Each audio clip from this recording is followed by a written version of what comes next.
Então, inicialmente, claro, o diagnóstico clínico e a confirmação desse diagnóstico, né, como já falamos que ela deve ser feita pelo teste de provocação oral, nós vamos ver um pouquinho mais sobre isso, tá?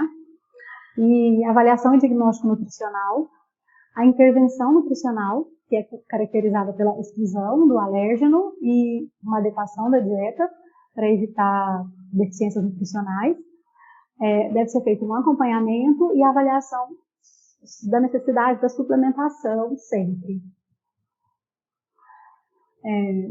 Como é que é feita a prevenção das alergias alimentares?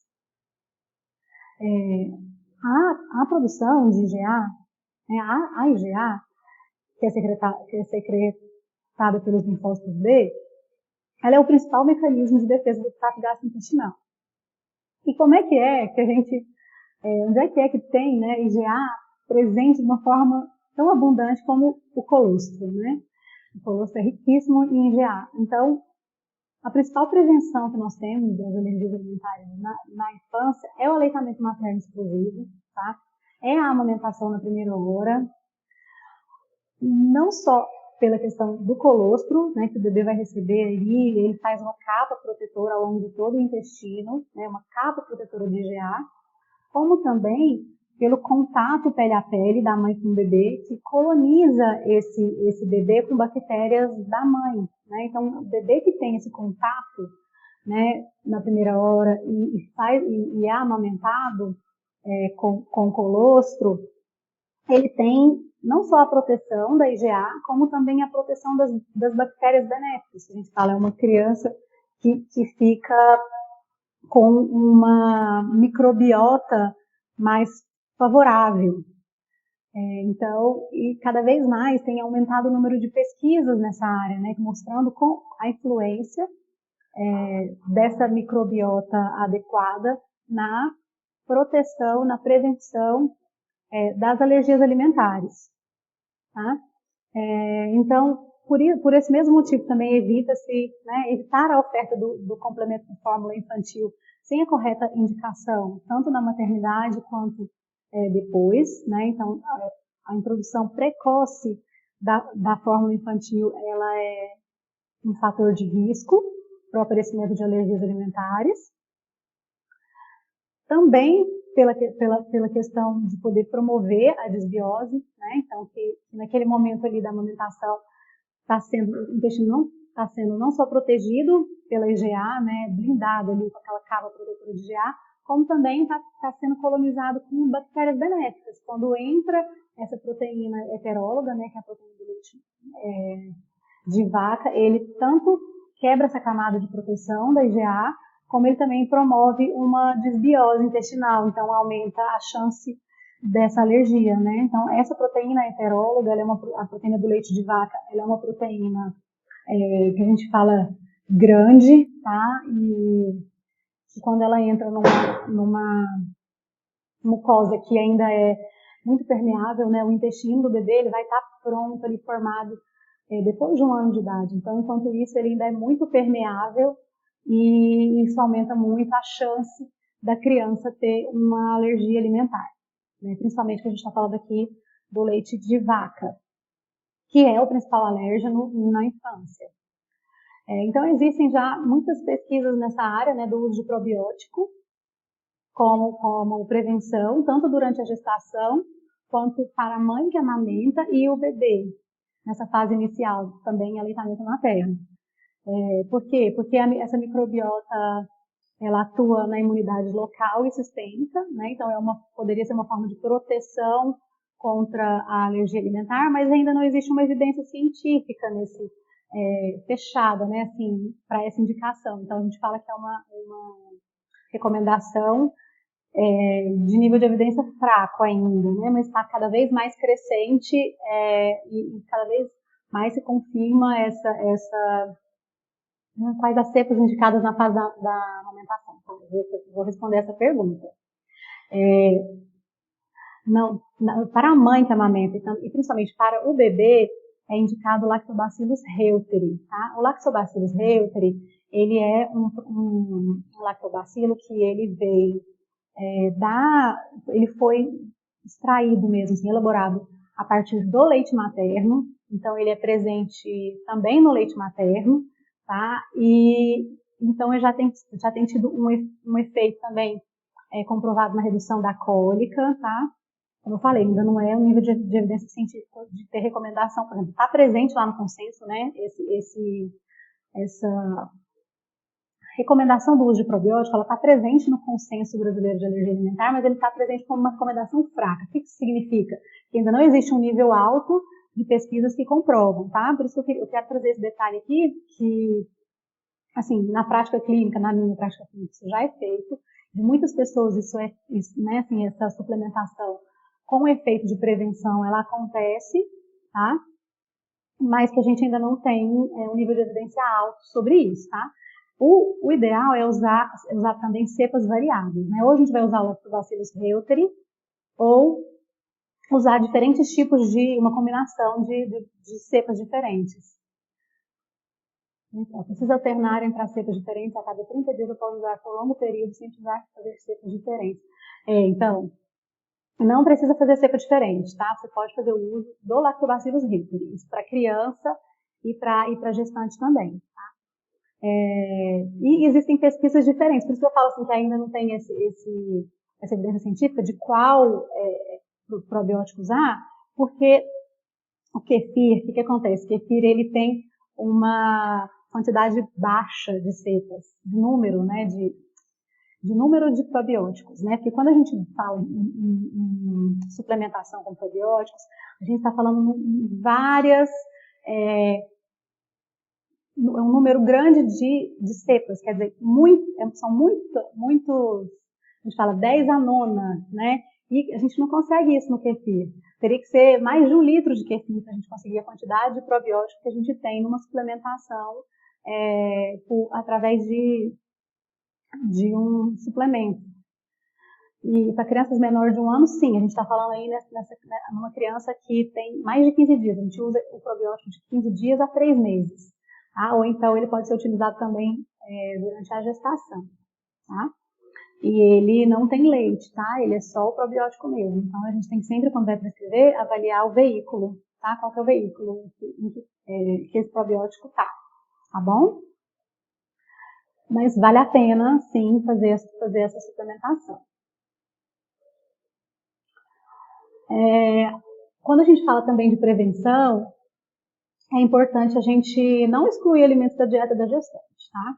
É uma prática que ela era muito utilizada antigamente, a gente ainda vê de vez em quando, que fazer a exclusão preventiva, então numa família que existe risco, né? Então, por exemplo, um pai que era alérgico, um irmão maior que era alérgico alimentar, aí a gestante, na gestação, ela faz a exclusão, por exemplo, do leite de vaca, para prevenir que o bebê tenha alergia alimentar, né? Então não existe comprovação de que esse tipo de exclusão ela previna a alergia alimentar do bebê, tá?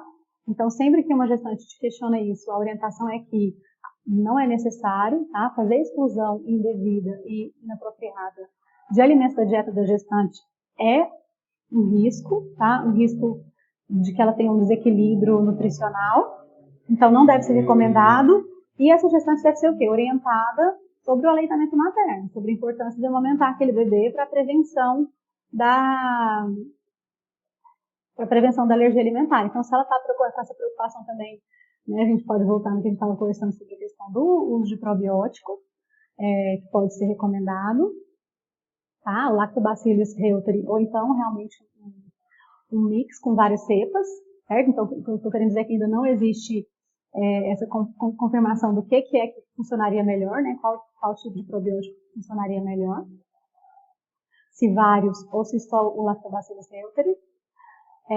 Então, a outra recomendação é que durante a gestação ela tenha uma dieta rica em frutas, vegetais, vitamina D e sem o excesso de gorduras ômega 6. Né? Onde é que está presente o ômega 6? Nessas frituras, em alimentos ultraprocessados, em fast foods. Então, que ela fazendo um excesso do uso desse tipo de alimento, aumenta a chance de uma alergia alimentar. Por quê? Porque são alimentos pró-inflamatórios. Então, sempre que você aumenta o processo inflamatório no organismo daquela gestante, você aumenta a chance de uma alergia alimentar para o bebê, certo? A obesidade gestacional, né, como ela é um estado pró-inflamatório, ela também aumenta o risco de alergia alimentar do bebê. Então, é importante que a gente trate, né, essa obesidade gestacional e evite que essas gestantes ganhem muito peso, para também reduzir esse risco de alergia alimentar. E faltou o título. Assim, não existe benefício em retardar a introdução dos alimentos. Então, é um outro aspecto que eu queria trazer também aqui, que muitas vezes no momento da introdução da alimentação complementar das crianças alérgicas ou das crianças que têm um risco de alergia por uma herança familiar, né, o irmão, o pai, mãe alérgicos, existe um medo muito grande no momento ali da introdução dos alimentos. Então, a pessoa acha ou é orientada que retardar essa introdução pode ter um efeito protetor, mas isso não é verdade, né? Ao contrário, nós temos um período de, a gente fala entre 4 até 9 meses de idade, o que a gente chama de uma janela imunológica. Nesse momento, é preciso oferecer uma grande variedade de alimentos para as crianças e existe uma comprovação de que quanto maior a variedade desses alimentos e quando esses alérgenos eles são oferecidos nesse momento da janela imunológica, o risco da alergia na vida adulta ele é mais baixo, e também na infância, né? O risco deles desenvolver alergia quando o alimento é apresentado durante aquela janela imunológica cai. Então, existem muitas pesquisas, principalmente com o amendoim, né? Que é um alimento que tem um alérgeno potencial, que ele, quando ele foi introduzido na alimentação da criança nesse período da janela imunológica, o aparecimento as prevalências de aparecimento da alergia ao amendoim no futuro foram mais baixas, né? Então, não existe nenhum benefício em retardar a introdução desses alimentos, mesmo para criança que já é alérgica. Então, por exemplo, acontece com muita frequência, então os alimentos, não, a gente não vai oferecer alimento que tenha leite de vaca para a criança, por quê? Porque ela não precisa, tá? Então, ela não precisa de oferecer outro tipo de leite, porque ela está recebendo o leite da mãe, tá? Então, já foi comprovado que o leite materno, ele é contaminado com o leite de vaca, tá? Então, existe uma contaminação ali, pode existir essa contaminação, né? Então, quando a mãe toma leite, a criança, ela pode fazer esse contato, tá? Então, por isso que a gente também não tira o leite da mãe como forma de proteger aquele bebê de alergia ao leite de vaca, né? Então, a gente também essa orientação também ela já aconteceu. A criança, ela não é alérgica e a mãe deixa de consumir leite de vaca para proteger aquela criança de alergia ao leite de vaca. Não, ela não vai proteger a criança, tá? Então, não é para se fazer exclusão, nem da dieta, a gente está falando como prevenção, tá? Não é para fazer exclusão nem da dieta da criança e nem da dieta da mãe, para prevenir a alergia alimentar. Sim, o pão também não, tá? Então, assim, o pão ele foi uma coisa que foi e voltou, né? Então, antigamente a gente retardava realmente a introdução do pão, da farinha, pensando que com isso a gente ia reduzir o aparecimento de alergia do trigo, mas não, isso não teve efeito comprovado, certo? Então, a introdução dos alimentos é para ser feita no momento apropriado, tá? A gente muitas vezes não oferece pão para criança muito pequena ali, porque o lanchinho dela vai ser normalmente fruta, o almoço e a outra fruta, né? E o pão, então, ele vai aparecer um pouquinho mais para frente, quando é necessário dar um complemento ali para aquela fruta, ali por volta dos 9 meses. Mas a gente não precisa evitar, por exemplo, alguma preparação que tenha farinha de trigo, uma preparação da família ali que possa utilizar o trigo. A gente não precisa ter essa preocupação em excluir aquele alimento, né? Então, a criança ela vai fazer parte ali da alimentação da família, sempre que for um alimento natural, feito em casa, ela pode consumir, certo? E evitando os industrializados. E, nesse caso, o pão pode ter leite na composição? Pode, tá? Então aí essa pergunta foi boa. Então vamos lá, nesse momento em que a gente foi introduzir o pão para o bebê, né, que foi necessário entrar um complemento para a fruta. Então eu falo ali por volta dos 9 meses que isso é indicado. Então eu vou fazer um pãozinho para esse meu bebê. O leite vai estar presente na formulação daquele pão, não tem problema oferecer, certo? Não, nenhum, tá? Então o leite pode sim aparecer na composição. A gente não precisa dar outro leite para esse bebê, né? A gente inclusive tem que tomar cuidado com essa recomendação, né? Porque o leitamento materno, ele é recomendado até os 2 anos ou mais, e ele é exclusivo até os 6 meses.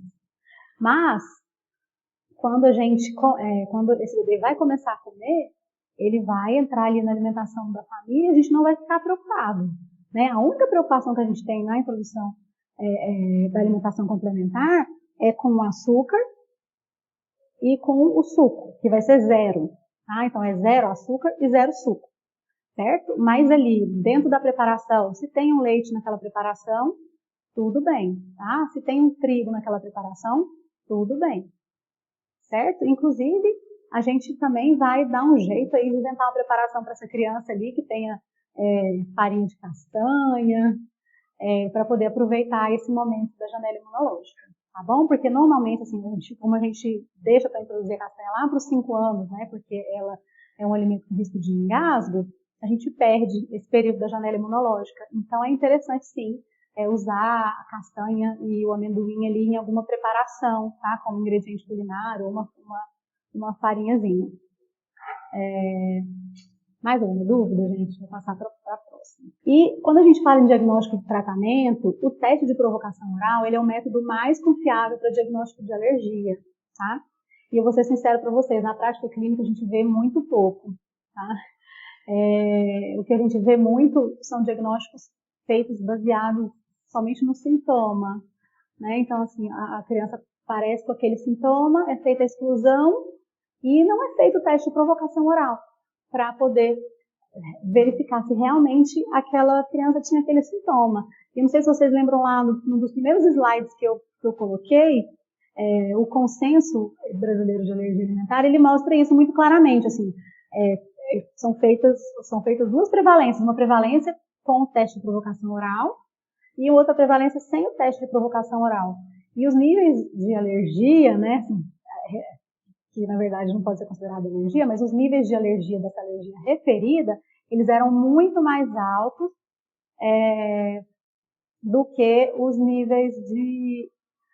Tem o protocolo, eu posso até citar a referência para vocês, direitinho do teste de provocação oral, porque o teste de provocação oral ele tem que ser duplo cego, ele tem a quantidade correta do alérgeno que tem que ser oferecido, e então assim, eu não trouxe aqui a forma de ser, né, assim, o protocolo do teste de provocação oral, mas se você quiser depois saber melhor, eu sugiro, tanto pode fazer essa pergunta pela teleconsultoria, como também se quiser fazer pelo meu e-mail, eu respondo direitinho, tá? Porque eu não vou entrar aqui em detalhe de como que é o protocolo do teste de provocação oral, porque são vários, é uma metodologia, tá? São vários passos diferentes.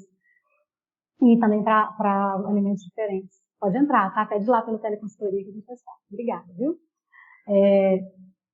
Então, que ele, né, só de uma forma assim bem simples que eu vou falar aqui agora. Então, você faz a oferta do alimento suspeito. O teste de provocação oral é a oferta desse alimento suspeito e do placebo, né, ou placebo sob supervisão médica. Então, ele tem que ser feito, dependendo do grau do nível da alergia alimentar, ou ele é feito com essa supervisão, mas ele pode também ser feito ambulatorial ou até em casa, tá? Mas orientado e monitorado, tá? Sempre sob possíveis reações. Então, eu preciso fazer o quê? A exclusão daquele alérgeno, aí acontece a remissão desses sintomas e depois é feito esse teste com a reapresentação do alérgeno para a pessoa, tá? Ele pode ser indicado em qualquer idade. Então, para bebezinho, a gente também pode fazer essa reintrodução, né, usando também a dieta da mãe, tá? E o tratamento para as alergias alimentares, né, como a gente já falou, é a restrição absoluta do alimento suspeito da dieta da criança. Né? Então, o que tem sido feito muitas vezes é isso, né? A gente faz a restrição absoluta do alimento suspeito, ele continua como suspeito, né? Quer dizer, você não tem uma segurança, uma certeza de que aquele alimento era realmente, né, que foi ele realmente que causou todos aqueles sintomas, mas normalmente quando melhora os sintomas após a exclusão do alimento, pronto, o diagnóstico já foi feito, tá? E é muito importante a gente, acho que falar isso e difundir isso, divulgar muito, que não é necessário fazer o desmame, né? Então, quando aquela criança em aleitamento materno exclusivo, ela tem a alergia ao leite de vaca, né? Ela vai evidenciar, né? Essa alergia vai aparecer através da amamentação. Então, não existe alergia do leite materno, tá? Isso não existe. Então, a criança ela não tem alergia do leite da mãe. Ela tem alergia do leite da mãe que está contaminado com a proteína do leite de vaca, tá? Então, é necessário fazer a restrição do leite de vaca da dieta materna. Tá? Eu tô falando muito do leite de vaca porque ela é a mais prevalente, mas a gente vai falar também um pouquinho mais sobre as outras, tá? Então, a gente exclui o alérgeno da dieta materna e mantém o aleitamento materno. Até porque o aleitamento materno vai ser o que vai fazer com que essa criança tenha um desenvolvimento melhor, com que ela tenha, inclusive, uma remissão maior da doença ali próximo dos 3 anos. Né? Então, a criança que continua em aleitamento materno, ela tem uma chance maior de estar ali no grupo que realmente vai ter a remissão da doença até os 3 anos. Então, é muito importante que ele seja mantido. Tá? Infelizmente, a gente ainda vê muito relato de mãe que o bebê teve alergia alimentar e que foi recomendado para ela desmamar o bebê e entrar com uma fórmula que a gente sabe que tem um custo muito elevado, tá? Então, que são as fórmulas com leite hidrolisado ou então aminoácidos livres, elas têm um custo altíssimo, tá? Então, o impacto para aquela família desse desmame e dessa introdução da fórmula é um impacto altíssimo, né? Porque quebra o vínculo. Muitas vezes, quando elas trazem para mim esses relatos que já foi feito desmame, é um relato carregado de dor, assim, por ter essa quebra do vínculo, né? Que ela acha que foi necessária, né? E ainda tem a questão da renda, né? De como que aquilo prejudica a renda da família, né? Por ter que comprar aquele leite, ali é um leite que não tem um sabor, tem um sabor péssimo, na verdade, as crianças aceitam um pouco e claro, vai reduzir a proteção que aquela criança tem pelo leite materno, tá? Os alérgenos mais comuns, quais são, né? Como a gente já falou, a alergia ao leite de vaca, é importante a gente destacar aqui que ela é completamente diferente da intolerância à lactose, tá? A intolerância à lactose, a lactose é um açúcar, tá? E as alergias, elas são, na maior parte das vezes, mediadas por proteínas. Os outros alérgenos são amendoim, ovo, né? Quando a gente fala da criança, amendoim, castanhas, peixes e frutos do mar. Aí, quando a gente fala em alergia ao trigo, né, ela também, é bom destacar que ela é diferente da doença celíaca, né? A doença celíaca é uma doença autoimune, e a gente tem também a sensibilidade ao glúten não celíaca, né? Que é quando a criança é sensível ao alimento, por quê? Porque ela apresenta sintomas gastrointestinais ou extragastrointestinais, como, por exemplo, dor de cabeça, quando ela ingere o glúten. E o tratamento, tanto da alergia do trigo, quanto da doença celíaca e da sensibilidade ao glúten, é o mesmo, é a exclusão do trigo da dieta, tá? Mas assim, quis destacar que são coisas diferentes, tá? E em relação à avaliação e diagnóstico nutricional, é importante que a gente tenha essa consciência de que as crianças com alergias alimentares, elas estão sempre em risco nutricional, né? Então, quando a gente vai fazer aquela classificação do risco, o fato dela ter uma alergia alimentar é um risco nutricional. Então, por mais que ela tenha um estado nutricional adequado, ela é uma criança que está em risco pela alergia alimentar. Então, por isso, ela precisa ser monitorada com regularidade. Quer dizer, ela precisa ter peso e altura avaliados com frequência. Então, ela precisa ser acompanhada, tá? Nutricionalmente. E também a dieta, né? A dieta ela tem que ser avaliada constantemente para verificar se está tendo uma adequação, se ela está adequada para promover um crescimento e desenvolvimento adequado para aquela criança. Né? Então, o ideal é que a gente evite dietas muito restritivas, de forma desnecessária. Tá? Então é importante a definição correta do alérgeno. Então daí eu vou dar um exemplo para vocês que eu vejo com muita frequência. É a mãe que tem alergia, o bebê que tem alergia da proteína do leite de vaca vai fazer a introdução da alimentação complementar, aí ele come, por exemplo, um pedaço de carne. Aí ele vomita, por exemplo, ele tem uma reação lá, vomitou, teve mais diarreia aquele dia. Aconteceu isso uma vez, a mãe nunca mais tem coragem de dar carne, ela começa a tirar a carne.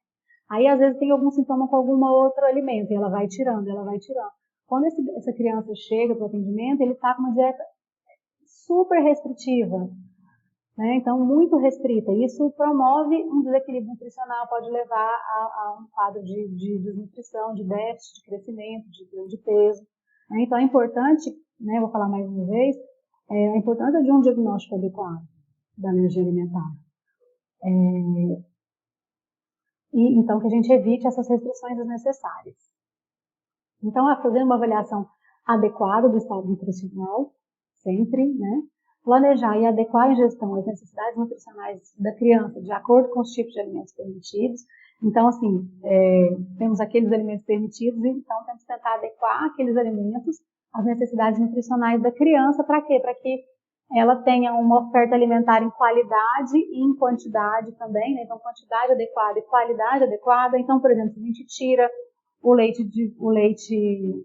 de vaca, e essa criança não é amamentada, a gente precisa complementar com a forma infantil, a gente precisa substituir. Né? Então, por exemplo, se aquela criança tem uma alergia ao ovo, né, como é que ele pode ser substituído? Então, com as outras fontes de proteína também. Então, é preciso manter aquela quantidade de proteína quando você tira o ovo. Né? Então, sempre que é feito uma exclusão, é importante fazer essa substituição adequada daquele alimento que foi excluído. Certo? Isso para quê? Para a gente poder garantir o crescimento e desenvolvimento adequado. E é muito importante também no tratamento nutricional, uma educação nutricional continuada, tá? Principalmente com ênfase na leitura dos rótulos.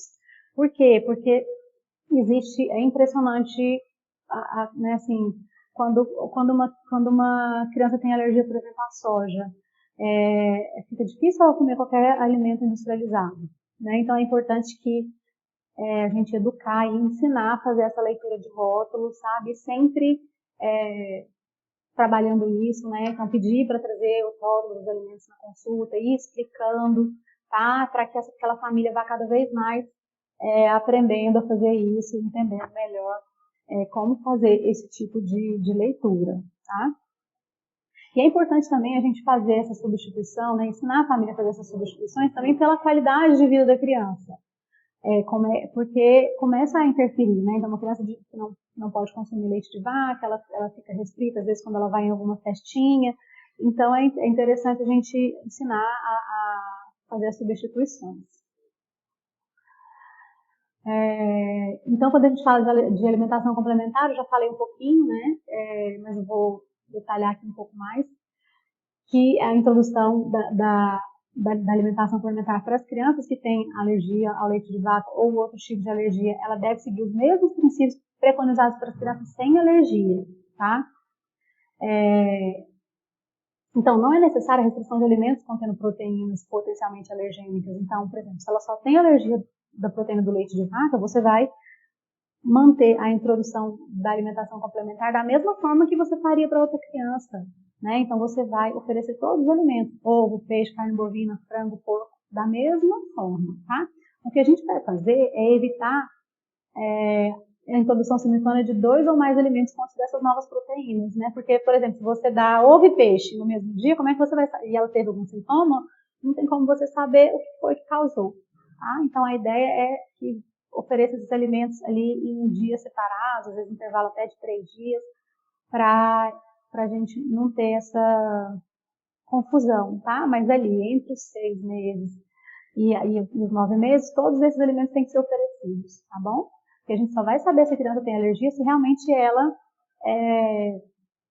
comer aquele alimento, tá? E então, primeiro, para saber se ela tem alergia, ela precisa comer, e segundo, que se ela come naquele período da janela imunológica, ela vai ter uma chance menor de ter alergia daquele alimento. Então, a questão, por exemplo, do leite da carne bovina, que eu já expliquei, né, que elas têm muito medo. A possibilidade de reação cruzada entre o leite de vaca e a carne bovina, ela é inferior a 10%, então ela não acontece com frequência, tá? Então ela não deve ser excluída da alimentação da criança, a não ser que realmente observe os sintomas, né, e faça os testes de diagnóstico adequado, tá? Então, o leite de outros mamíferos, por exemplo, isso acontecia muito, né? Então, a gente escuta muitos relatos, assim, antigamente, né, de que a criança, ela tinha alguns sintomas de alergia do leite de vaca e aquele leite era substituído, né, por leite de cabra, de ovelha, e eles não devem ser recomendados, tá? E também as fórmulas, né, idonizadas, as fórmulas isentas de lactose também, esses preparados à base de soja e de arroz, eles não são indicados para crianças, tá? Então, a criança, ela não deve usar nem soja, nem o leite de arroz. O leite de arroz, ele é indicado, inclusive, após os 4 anos de idade, tá? Aí tá o ideal, que a criança faça esse consumo só depois de 4 anos de idade, tá? Então, a gente vai sempre estimular e fortalecer o aleitamento materno. E a relação da suplementação, né, a gente tem que lembrar que uma alimentação saudável ela deve ser baseada na oferta de todos os nutrientes de forma natural, por meio dos alimentos. Então, essa é sempre a nossa ponto de partida, né? A gente sempre vai tentar tornar aquela dieta equilibrada e com a presença de todos os nutrientes de uma forma natural, por meio dos alimentos. E isso é possível. Quando você exclui um alimento, você conseguir substituir com outros alimentos para manter essa dieta adequada e saudável, tá? Pode ficar mais difícil quando é uma criança que tem alergia a múltiplos alimentos, né? Então começa a ficar mais difícil. Então é sempre preferir o alimento do que a suplementação, né? Sempre dar essa preferência. E sempre fazer uma avaliação individualizada da dieta, né? Então esse acompanhamento ele tem que ser um acompanhamento individualizado. A gente não pode ter protocolo padrão de suplementação, tá? E aí, qual que é esse cuidado que a gente tem que ter, né? Então, sempre uma atenção especial à oferta de cálcio, tá? Que a gente vai avaliar pela dieta, né? Então, eu vou avaliar como que tá a dieta daquela criança que tem alergia à proteína do leite de vaca, né? Como que tá o cálcio da dieta. E uma preocupação maior para as crianças que não são amamentadas e as crianças maiores de 2 anos que muitas vezes já não usam mais a fórmula infantil, tá? Então aí a gente tem que sim fazer essa análise detalhada da oferta de cálcio. E eu queria destacar aqui que muitas vezes a gente escuta que, mas os vegetais verdes puros, o brócolis, o espinafre, o gergelim, eles têm muito cálcio, tá? Eu poderia até ter trazido a tabela para vocês, mas assim, a quantidade de cálcio que tem nesses alimentos, ela é infinitamente menor do que a quantidade de cálcio que você tem no leite de vaca. Tá? E normalmente a criança ela não consegue fazer um consumo muito alto, então ela não consegue comer, por exemplo, 3 copos de brócolis no dia para poder conseguir atingir a quantidade de 1 copo de leite de vaca. Então fica muito difícil atingir essa quantidade de cálcio. Então essa avaliação a gente tem que fazer analisando a dieta da criança, tá? E uma outra atenção que a gente tem que ter é em relação à vitamina D, tá? E a vitamina D, o ideal é fazer uma avaliação laboratorial para medir como é que tá quando a criança tem alergia da proteína do leite de vaca. Vou ver a pergunta aqui agora. Crianças maiores de 2 anos podem usar bebida de arroz enriquecida com cálcio? Pois é, a bebida de arroz, o que acontece? Ela é ultraprocessada, tá? E existe essa indicação, a referência também é esse livro que eu vou mostrar para vocês lá, de que a bebida de arroz fosse usada a partir dos 4 anos também pela contaminação com metais pesados, tá? Por isso que a ideia é usar depois de 4 anos. Mas, sim, claro, assim, não dá para a gente fazer uma avaliação sem analisar a dieta como um todo, tá? Mas, a princípio, a recomendação é que a bebida enriquecida, né, a bebida de arroz enriquecida, seja utilizada só após os 4 anos de idade, tá? Então, em relação aos complementos, né? A gente falou de suplementação, mas muitas vezes pode ser necessário também complementar a dieta dessa criança, né? Então, quando ela tem uma restrição muito grande, como, por exemplo, uma alergia múltipla a alimentos, ou que o consumo dela é muito baixo, por exemplo, quando você faz uma avaliação de um recordatório, né, de um hábito alimentar atual e percebe que aquela criança consome menos do que 70% das necessidades dela diárias, pode ser interessante entrar com um complemento, né, um suplemento alimentar, que pode ser uma fórmula infantil, tem que ser avaliado de acordo com, né, tem que ser feita uma avaliação individualizada. A criança não toma nenhuma fórmula, tem alergia à proteína do leite de vaca e tem mais de 2 anos, então tem que ser avaliado realmente individual, né? Então talvez a suplementação de cálcio. Eu indicaria uma suplementação de cálcio, né? Então ela vai ter uma alimentação saudável ali e vai fazer a suplementação de cálcio, né? Que foi aquilo que a gente estava falando, né? A fazer essa análise da dieta. Então, quando você analisa a dieta, você percebe que essa criança não tem um consumo adequado, né? Porque muito provavelmente ela não come 3 pratos de brócolis por dia. Então, a gente faz a suplementação com cálcio e mantém uma dieta rica em proteína, né? Porque ela vai ser completa na questão da proteína também. E suplementar, tá bom? E a gente deixa esses alimentos que são esses ultraprocessados, né? Na verdade, assim, eles não deveriam fazer parte da nossa alimentação, né? Quando a gente olha ali o guia da população brasileira, ele tem essa orientação, né? De evitar esses alimentos que são ultraprocessados. A gente deixa esses leites, né? Esses leites que são especiais, tipo de arroz, de castanhas, né? Então tem receita na internet também para fazer esses leites de castanha. A gente deixa esses leites para usar eles em preparações, não para ser uma coisa do hábito diário da criança, tá? Porque às vezes a criança quando a gente traz esse pro hábito diário, ela toma muito, né? Ela toma às vezes 2 vezes no dia, né? Então substituir por né, manter uma alimentação saudável e também, por exemplo, a gente pode fazer vitamina com banana, mais natural, né, do que usar o industrializado. Então a gente bate banana com água, com um pouquinho de canela, aveia, e a criança aceita bem, tá? Então a gente consegue fazer isso de uma forma mais natural e faz a suplementação de cálcio.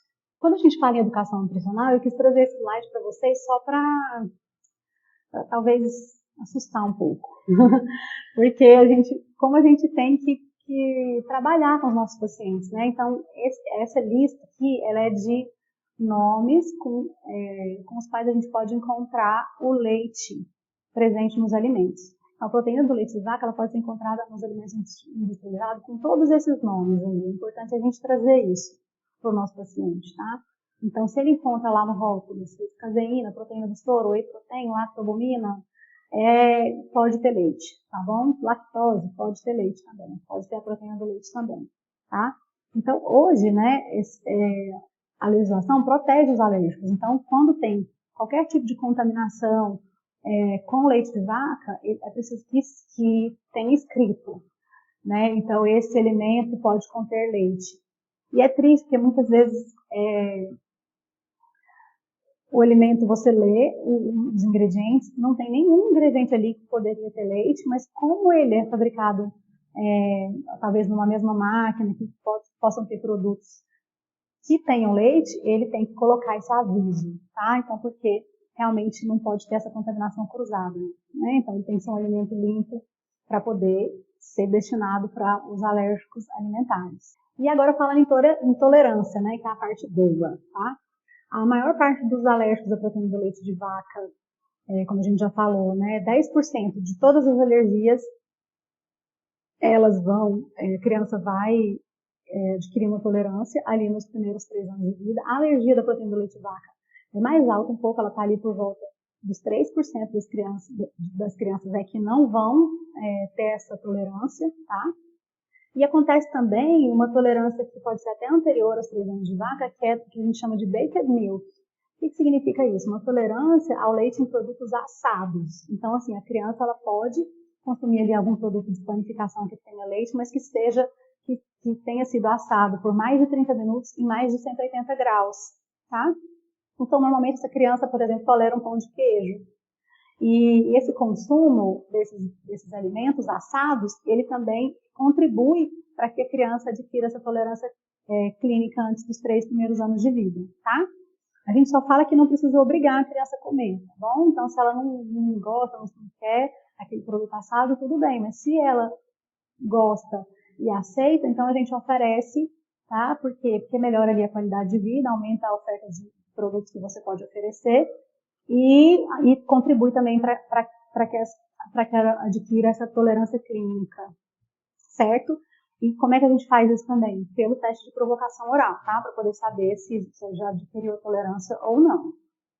Então, como eu já falei, a tolerância acontece para a maior parte dos alimentos, exceto para o amendoim, nozes e frutos do mar. Normalmente, eles não adquirem, eles têm uma baixa taxa de tolerância, né? Desenvolvimento de tolerância no longo prazo. E aí, então, eu quero trazer essas ideias, né? Então, são livrinhos de receitas.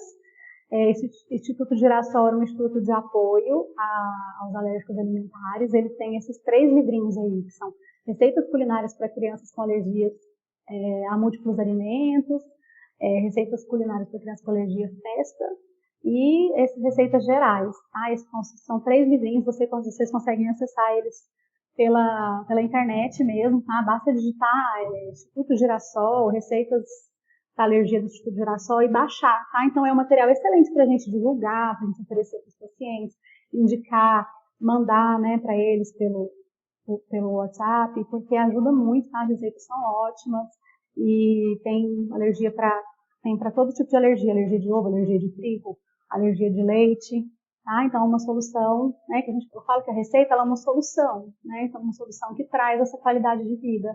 Porque quando você vê no dia a dia, muitas vezes a dificuldade que essas famílias enfrentam é justamente isso, né? O que eu vou dar para o meu filho?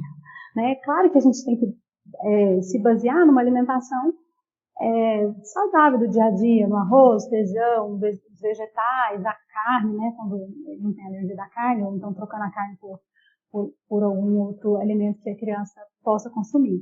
Tá? Então a base da alimentação são esses alimentos in natura e os minimamente processados. Mas essas preparações culinárias também, elas podem estar presentes e são muito interessantes que a pessoa comece a aprender a fazer, porque ela é mais segura do que quando ela tem que ir atrás, muitas vezes, de um alimento industrializado. Certo? Alguma dúvida mais? Acho que as dúvidas agora nós vamos ter que deixar para a teleconsultoria, tá?